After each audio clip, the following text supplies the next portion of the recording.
Hi everyone, in this episode we're going to convert a static mesh into a skeletal mesh for a treasure chest. Then we'll create a basic control rig for this treasure chest, which we can use in the level sequencer. At this point we'll encounter a problem called Gimbal Lock, and I will show a way of brute forcing it and solving it in sequencer, but this is a particular case and not essentially the right way of doing it. So let's jump into Unreal and let's get started. So, this is the third person project. I just taken the normal variant. I haven't added the car variant to it. Before we go into smart objects, the first thing we're going to do is create a treasure chest for the smart object and just create some animations for it and rig it essentially. So I'm going to take this treasure chest here, add to the project. Yep, so we've got the treasure chest here. Let's just see. So the way this project is going to work is the player is going to, or the enemy is going to come here, open this treasure chest, and then pick up the item and then run off and attack whoever they need to.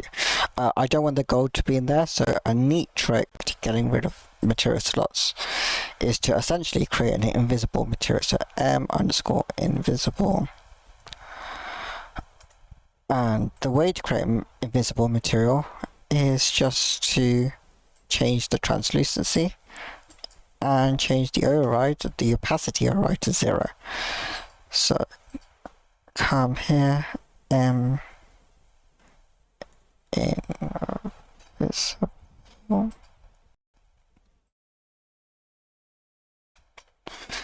and yep, so there's that.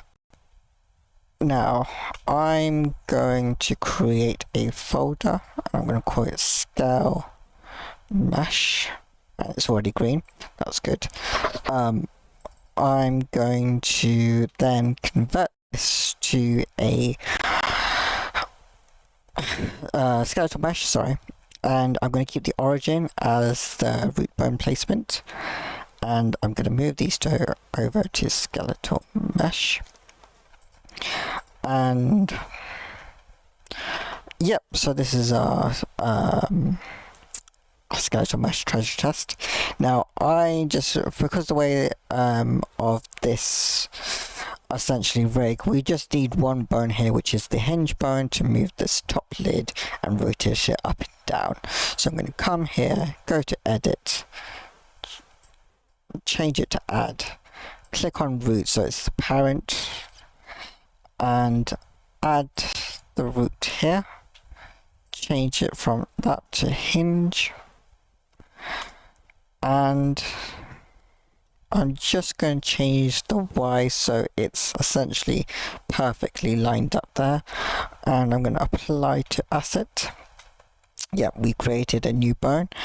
Now I'm going to come to weights and edit the weights. Now the way Unreal works, and I prefer this to Blender, is that if I do selection here, it will essentially, in Blender, it will only select the surface vertices or the surface faces.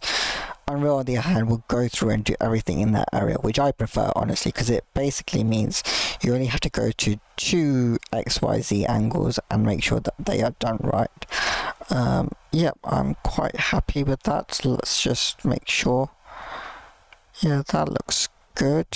I'm going to keep a little bit here because there's going to essentially this is a proper hinge, so you know there's going to be a little bit of Z overlapping, so I'm going to press shift and add on. Let's just add a little bit here, and then, you know, let's just do it anyway. We'll see what happens. Okay, now you can add, so this is skin weights essentially represent how much influence this bone has on its the areas that it's weighted. So if I did 0.1 just for argument's sake, you can see it's just slightly grey. But if I move the root, right, can you see I'm moving it all the way here, but it's only moving this part because it only has 20% influence. Now because of this this rig, the skeletal mesh rig, we want this hinge bone to have full influence over the area.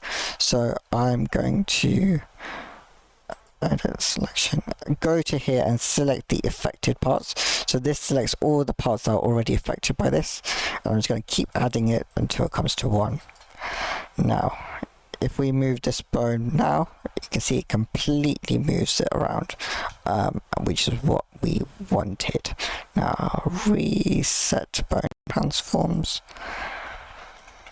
and yep, this is the movement that we wanted, and this is the Z fighting I talked about, so we can't get rid of this. Well, you can if you're a professional modeler, but I'm not, I'm a programmer, so we're not going to be able to get rid of this. I'm just going to keep this as the default position, and I'm going to add 1 socket bone, and this is, I think you'll work out quite quickly what this bone is for.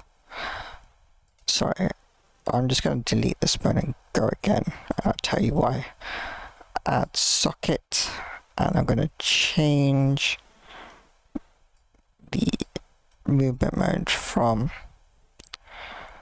local to global, and put it down here. And I notice I'm only moving the XZ plane because I don't want to move the Y. I'm going to call this the handle socket, and it's essentially the location where the player's hands will go. Okay, save it.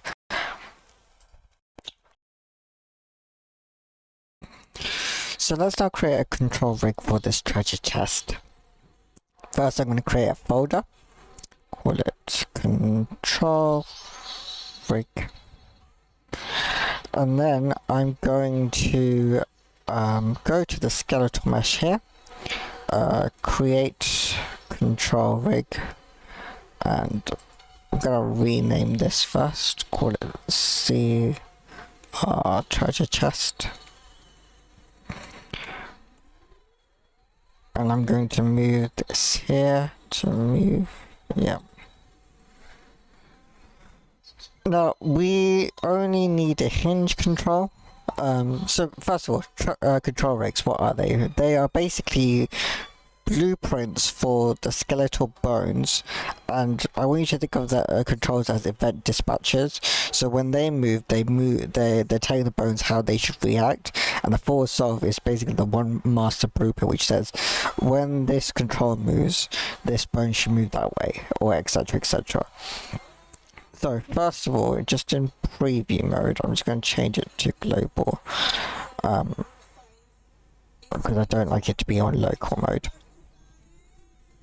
Now I'm going to create a new control, and I'm going to unparent it just so it's in world space.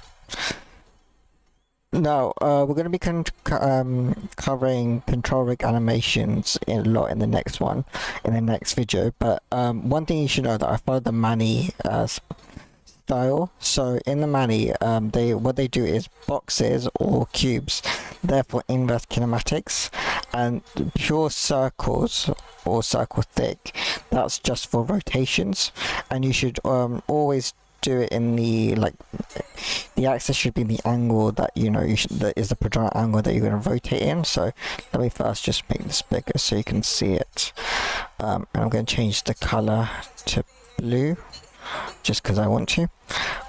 Yeah, so you can tell very clearly now that this is a rotation control, and the primary goal of this control is to basically rotate. Yeah, now because it is a rotation control, I don't want it to do any translational stuff. So I'm going to come here and I'm going to change it from Euler transform to rotator. This basically gets rid of the scale and the other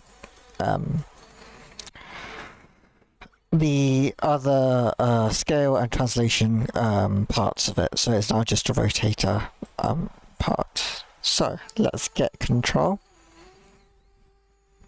Comes up with a rotation. Now I'm gonna try something, and if it doesn't work, then I'll tell you why it doesn't work, and then we'll move on. So we would just want to be rotating the X side. So first things first, I'm going to get this control, set let's get the bone, set its rotation, and I'm going to link them up. So this is the rotation is in the Euler XYZ axis, and this is go to a quaternion coordination system. No idea why Unreal does quaternions for rotations in control rigs, but they do, so I guess what it is. So let's just rotate it. Yep, so you can see it's working fine. Now the one thing is you can still rotate it in this angle, which I don't like. So let's just compile and go back to the beginning. Now let's see if we can try and clamp this in the XZ plane, which is the Y axis. So just get clamp. Actually, first of all, before we do that, let's do make, and then let's just put this Y in here. Sorry. Yeah, so I was worried about this. Okay, so why am I not able to go past this part here? Can you see I'm going down, but it's going the other way. Now, there's a reason for this, and I'm gonna go back to this one here, and I want you to focus on the X and Z values.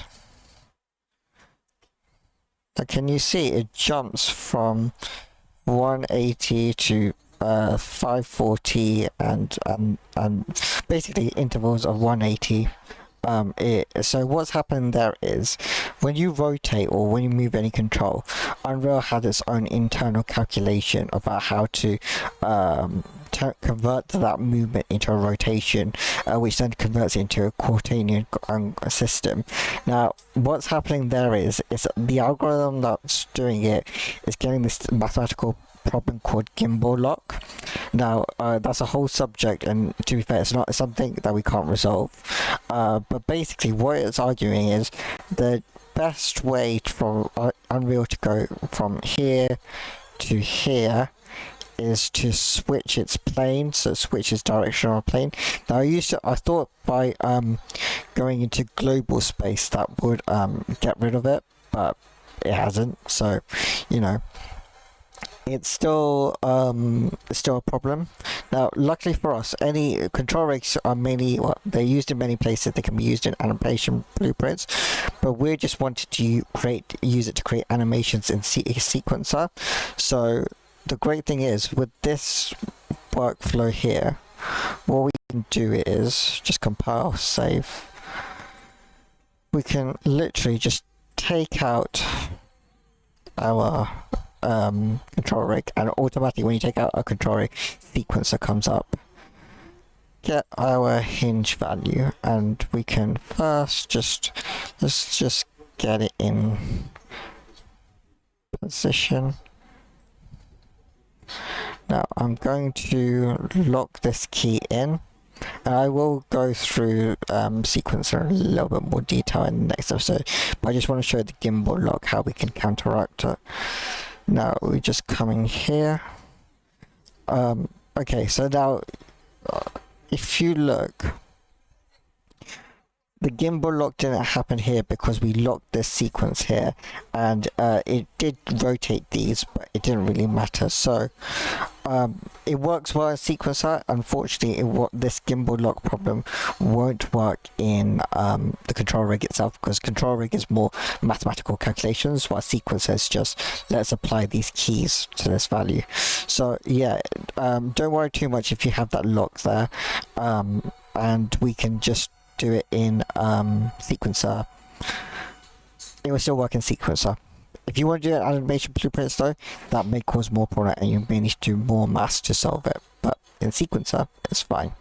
Okay, so I'm going to get rid of this Congratulations, we have rigged a treasure chest and created a control rig for it. And even though we couldn't solve the gimbal lock issue, which has something to do with bone rotation, which is beyond me unfortunately, we can still use it in Sequencer. In the next episode, we will create a custom animation using the Manny control rig and our treasure chest rig. Remember, this is my way of rigging, not necessarily the right way. See you in the next one.